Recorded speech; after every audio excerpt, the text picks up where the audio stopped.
Bismillahirrahmanirrahim. Quote of the day: the life of this world is merely an enjoyment of delusion. This is a quote from Al Quran.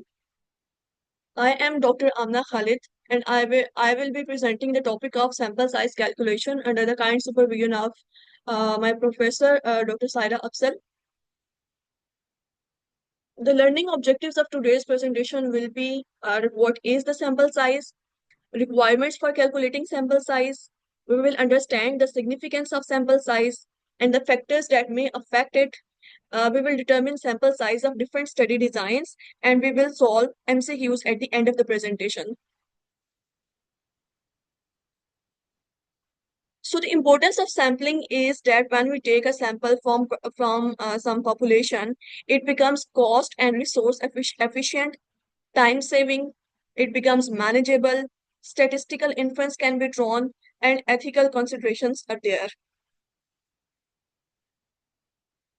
The steps of conducting a study include that first we have to define the population, then we have to define the sampling frame, then we will determine the sampling method, then we have to determine the sample size.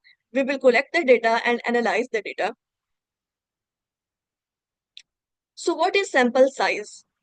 Sample size is a term used in research for defining the number of subjects included in a sample size. Included in a sample, a group of subjects that are selected from the general population and is considered as representative of the real population of that specific study is the sample.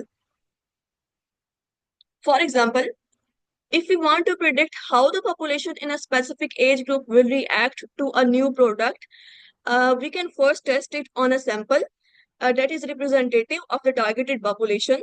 The sample size in this case will be given by the number of people in that age group that will be surveyed. So this is a brief difference between a population and a sample. A population represents the entire group of individuals, and a sample is actually the subset of the population that is selected for data collection and analysis. The characters measured for a population like mean or standard deviation, they are called the parameter. And the characters of a sample, when they are measured, they are called statistics. Parameters and characters of population are basically the focus of the study. We are doing the study to get to know about the parameters and characters of the population, but we collect data from the sample to make inference about that population. It's difficult to access and gather data from the entire population, but it's feasible and practical to collect data from a sample within the available resources and time frame. So it's important to choose an appropriate sample size because if the sample size is too small, we will have inadequate power to detect an important existing effect and we will waste our resources. On the other hand, if the sample size is too large, the study may be unnecessarily time consuming, expensive, unethical, and it may deprive some of the patients of the superior treatment. So we have to choose the optimal sample size, which strikes a balance between implication of making type 1 or type 2 error. We have some of the softwares for calculating sample size that are very easy to use.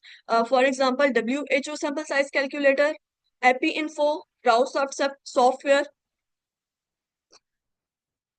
So in these software, we just have to enter the required values and the software will give us the answer about our sample size. But what are those things that are required to enter in those calculators? That's important and that will be the main focus of our presentation today. So the requirements of sample size are number one, value of alpha error and the significance level. Number two, value of beta error and the power of study. Number three, effect size. And number four, estimate of variance. First of all, we will go through the value of alpha. We have already gone through the types of errors and alpha and beta in the previous presentations as well, but we will focus more on these terminologies today. So first of all, the investigator must specify the value of for alpha. What is alpha? The likelihood that null hypothesis will be rejected when it is in fact true. And alpha may be taken as any value between 0 and 1, but by convention, it is usually taken to be 0.05. So large sample sizes would be required for small values of alpha. It's the inverse relationship between alpha and the sample size. But the significance level is the actual cutoff used to judge statistical significance. It may be equal to alpha, but it may also be different. So what is the difference between alpha and significance level? Alpha, if set at 0.05, is set before the study to define the acceptable risk of making a type 1 error. But the significance level is used after the study to determine if the result is statistically significant or not. On number 2, we have value of beta and power. So the investigator must specify a value for beta. What is beta? The likelihood that a null hypothesis is accepted when it's not true. And it's usually set at 0.20 in the form of percentage, it will be 20%, or 0.10, that will be 10%. So the power of study is the possibility of making a right decision.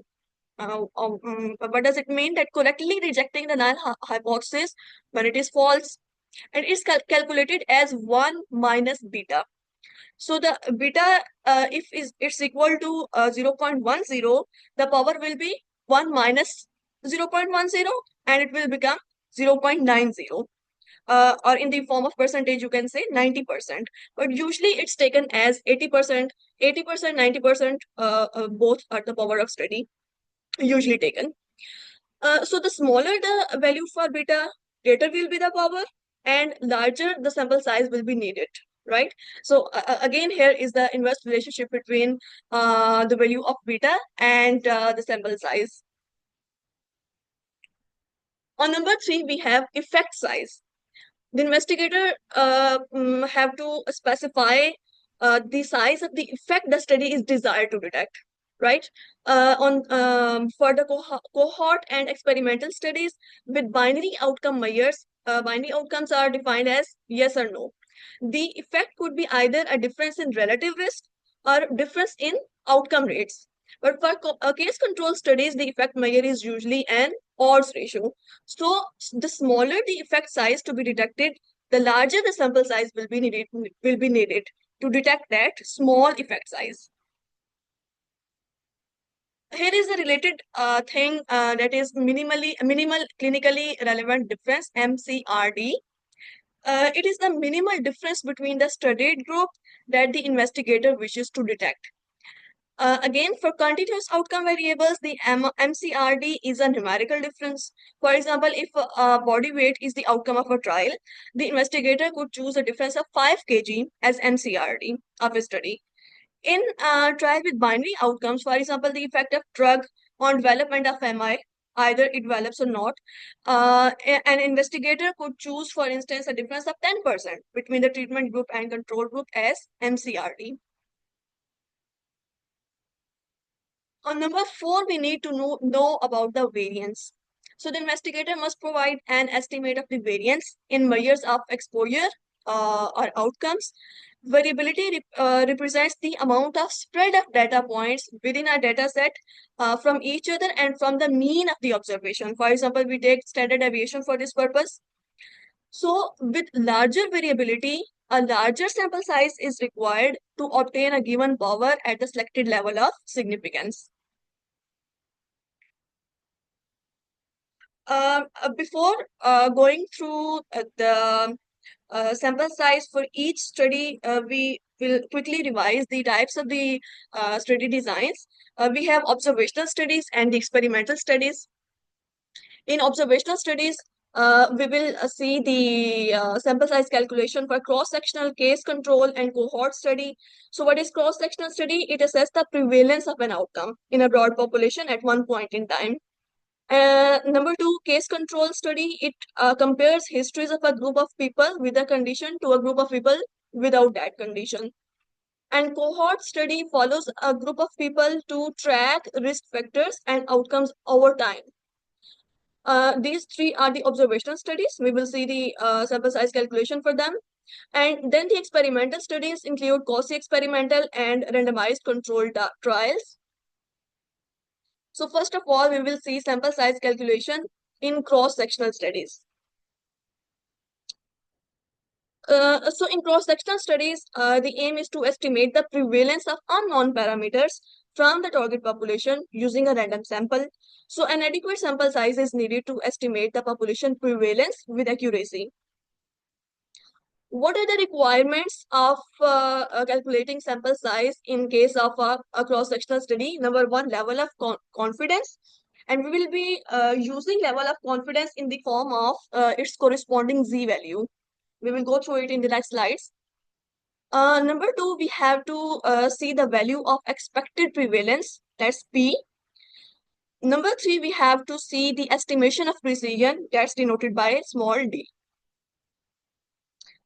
So this is the formula called Cochrane's formula used for sample size calculation for the cross-sectional studies. You can see all the formula in this. We can see that N is the sample size. Z is that Z value, statistic value that corresponds to the level of confidence we choose for our study.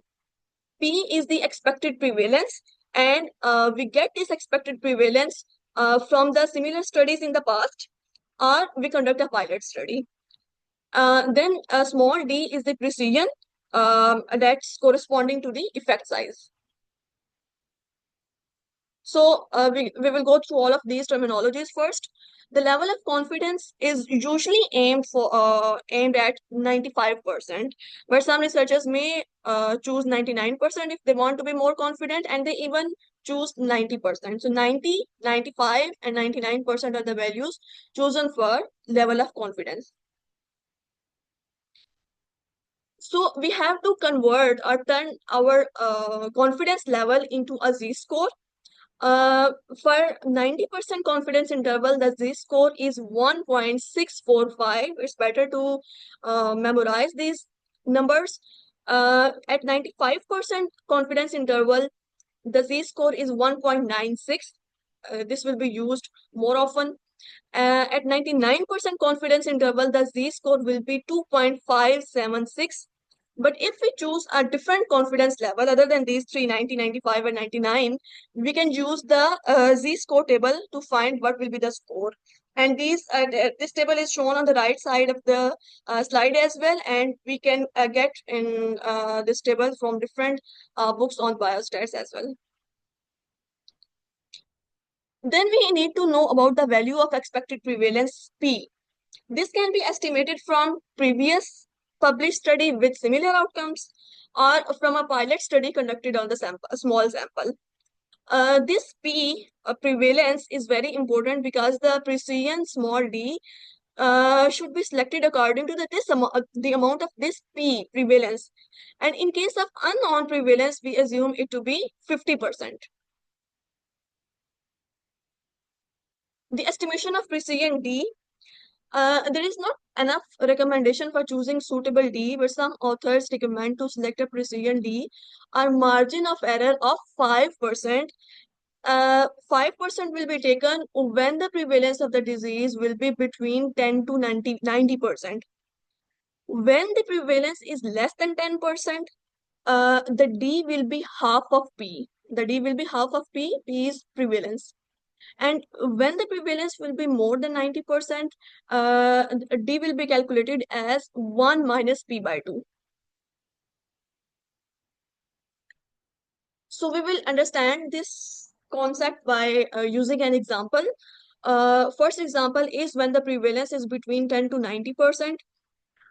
So a researcher wants to carry out a descriptive study to understand the prevalence of hypertension among adults in a city. A previous study stated that the hypertension in the adult population was 40%. So we get the value of P as 40%.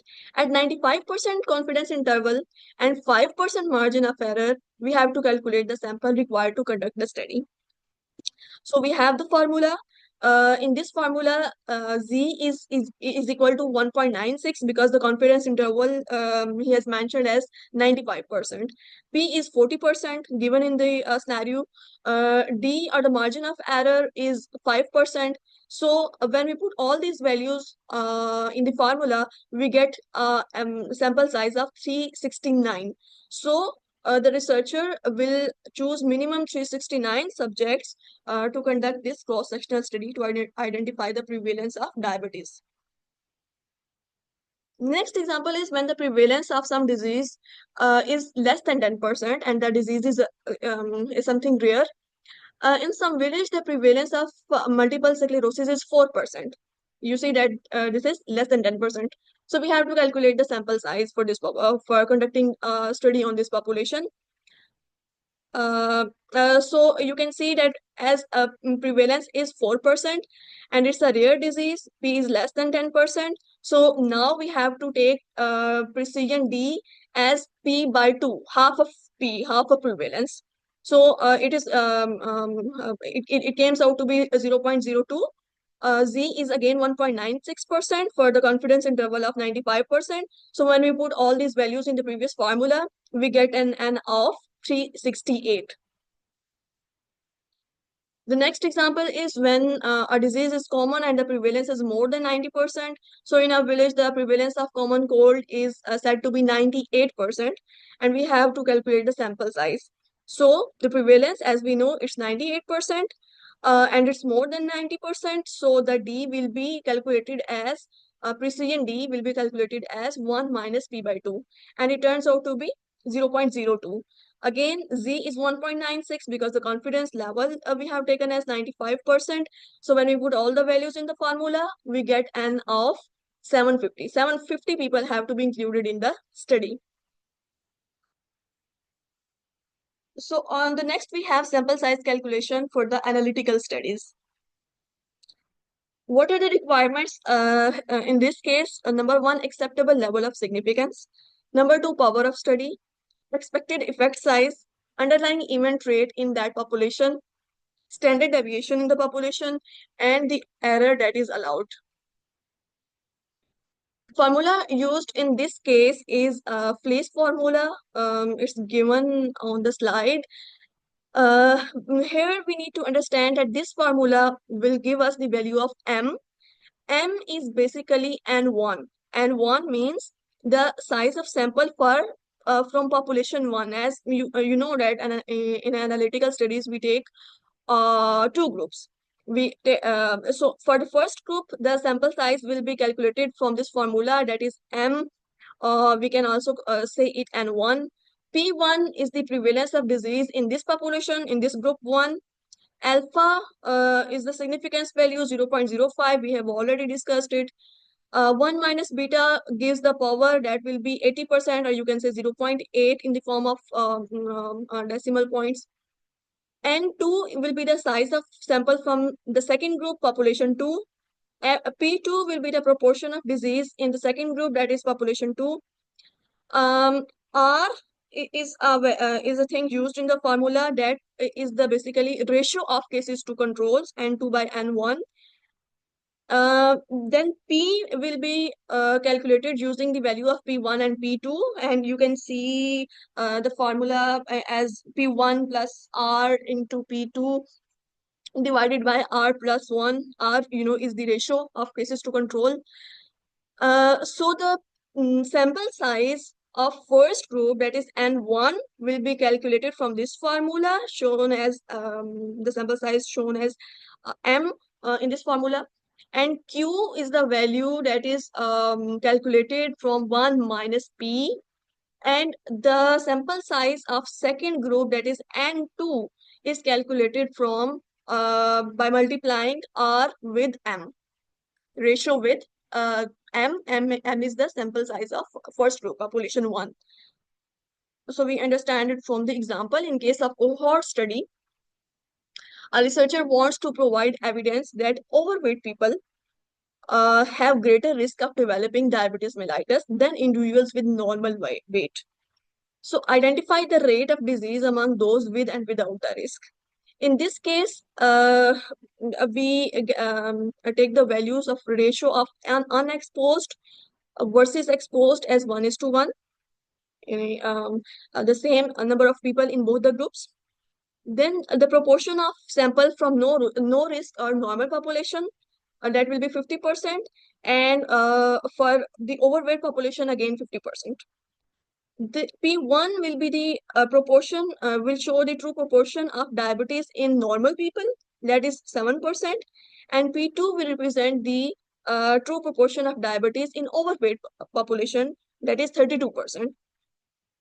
So all of these values are given in the scenario. What we need to calculate before going to the final formula, we have to calculate P. On the left hand side, I have given the formula, and also mentioned in the previous slide. We have to calculate Q as well from 1 minus P, and N2 will be calculated by multiplying R with M.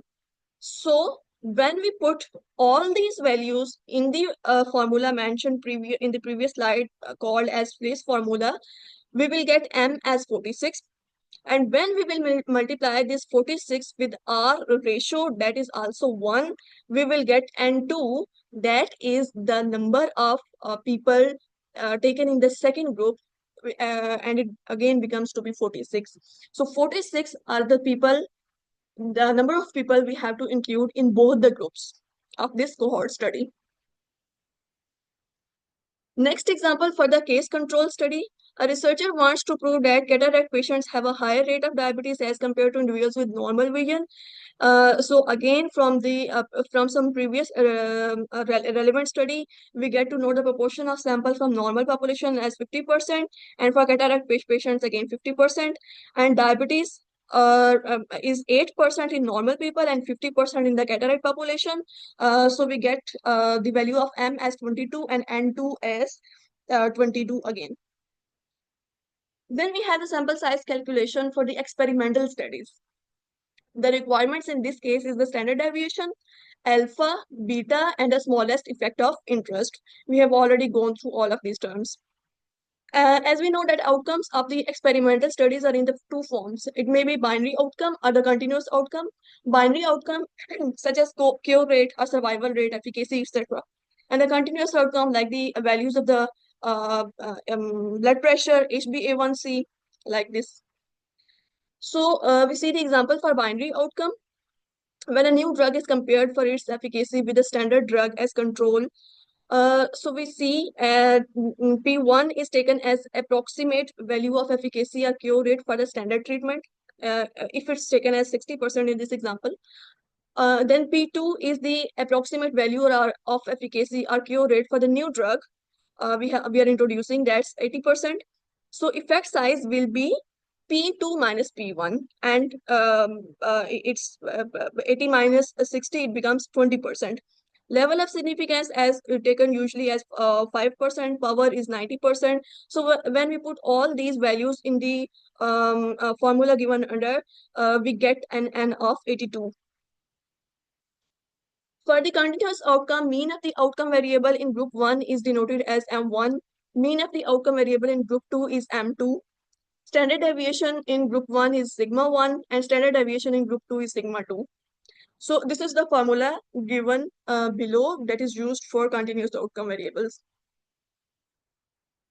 So we understand it from the example that a nutritionist wishes to study the effect of lowering sodium in diet on the systolic BP. During a pilot study, it was observed that the standard deviation of systolic BP in community with the low sodium diet was 11.3, and with the high sodium diet, it was 13. If alpha is 0.05, beta is 0.10, how many persons from each community should be studied if one wants to detect 3 mmHg difference in the systolic BP, that is M1 minus M2. So we put all the values in the formula, and we get a number of 347 persons from each community that they are required to be included in the study. So this was the presentation, and what we learned in this presentation was that we actually need to know what are the requirements, what are the values we need to put in the formula. Once we, some of them are already known, like the confidence level, z-score, alpha value, beta value, significance level, power of the study. And some of the values will be derived from the previous relevant study and the pilot study. So we simply have to put the values in the software calculator, and it will give us the sample size for our study. So it's now the time for MCQs. Number one question: what does the alpha level represent in sample size calculation? Option A, probability of correctly rejecting the null hypothesis. Option B, the likelihood of making a type 1 error. Option C, the power of study. Option D, minimum effect size needed. Option E, the ratio of exposed to unexposed subjects.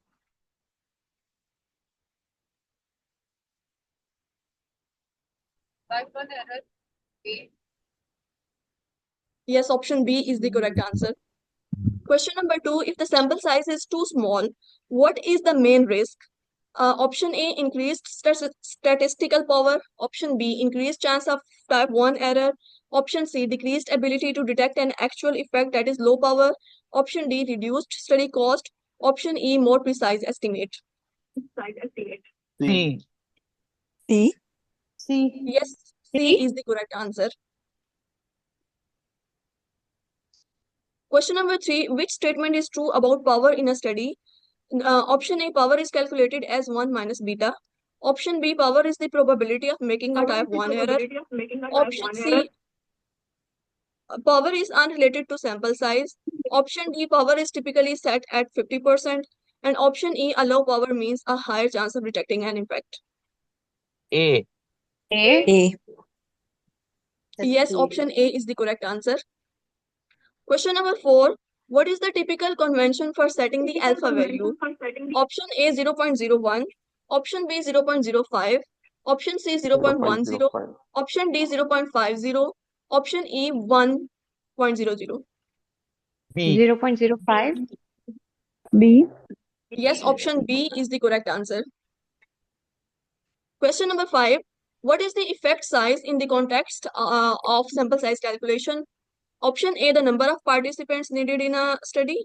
Option B, the probability of making a type 2 error. Option C, the smallest meaningful difference between groups that the study aims to detect. Option D, the proportion of the population included in the study. Option E, the ratio of cases to controls in case control studies. C. C. Yes, option C is the correct answer. Question number 6. In case control studies, which measure is typically used for effect size? Option A, relative risk. Option B, odds ratio. Option C, hazard ratio. Option D, standard deviation. Option E, p-value. Odds ratio. Odds ratio. Yes, option B is the correct answer. Odds ratio. Question number 7. What is the primary formula used to calculate sample size in prevalence studies? Option A, Fisher exact test. Option B, chi-square. Option C, Cochrane's formula. Option D, Kaplan-Meier. And option E is z-score transformation. Cochrane. Cochrane. B. Cochrane. Option C, Cochrane's formula is the correct answer. Question number 8, which confidence level is most commonly used in sample size calculation? Option A, 80%, B, 85%, C, 90%, D, 95%, E, 99%. 95%. B. 95. Yes, 95. option D is the correct answer. Question number 9, a researcher increases the confidence level from 95 to 99%.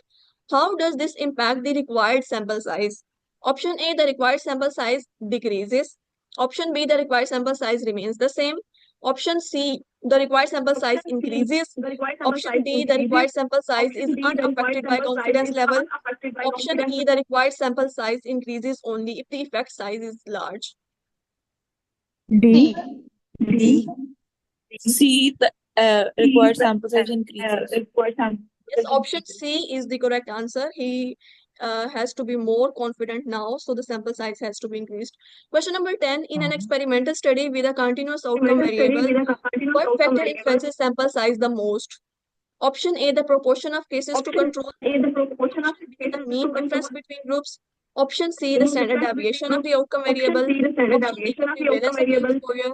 And option E, the study duration. B, the mean difference. B. C. Option C is the correct answer, standard deviation of the outcome variable in case of continuous outcome variable.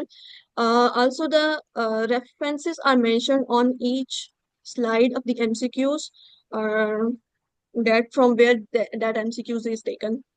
So this is the MCQs key. And this is the link of the YouTube channel on which the presentation will be uploaded. Thank you so much. Thank you very much. Very nice presentation, and you have cleared very important concepts with a lot of clarity. And I hope this is very beneficial for each and everyone who is listening. I hope Dr. Amina has written in the chat box that the voice is not clear and she can't hear. I hope that her issue has been resolved during the class, because everyone else can hear it, and your voice was very clear, loud, and audible. As far as the content is concerned, you have chosen very simple words and explained very complex issues in the very understandable and very clear way. So I should appreciate your effort for it. Number second, while you were talking about the important concept like standard deviation and how the sample size is being calculated, it has a very strong component of WHO formulae that are present on the software, and each study design has a different formula. And if you see the WHO software, there are more than 80 formulae that are present on the software. And if you just choose your study design, it would give the relevant software and the relevant formula and the calculations in detail. Even you don't have to calculate the relative precision, the alpha values, beta values, and the other effect size, and the standard deviation, standard error.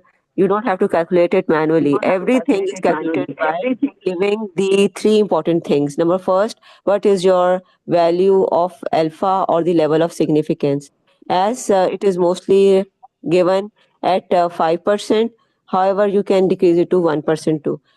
The second important thing is about the level of beta. It should not the power of the test should not be less than 90%. However, in exceptional cases, you can take it to 80%. The third important thing is the prevalence or the incidence or the burden of the disease. It would depend upon the topic. The study design again is very important in order to have the correct formulae to be applied. During the MCQ session, I have observed that most of the students would not be able to correctly answer the correct option. So I would like everyone to go through this sample size again and read it, because it is one of the fundamental essential part of understanding of research, that you should go for a correct sample size. Otherwise, the whole effort of research is wasted if the sample size is incorrect.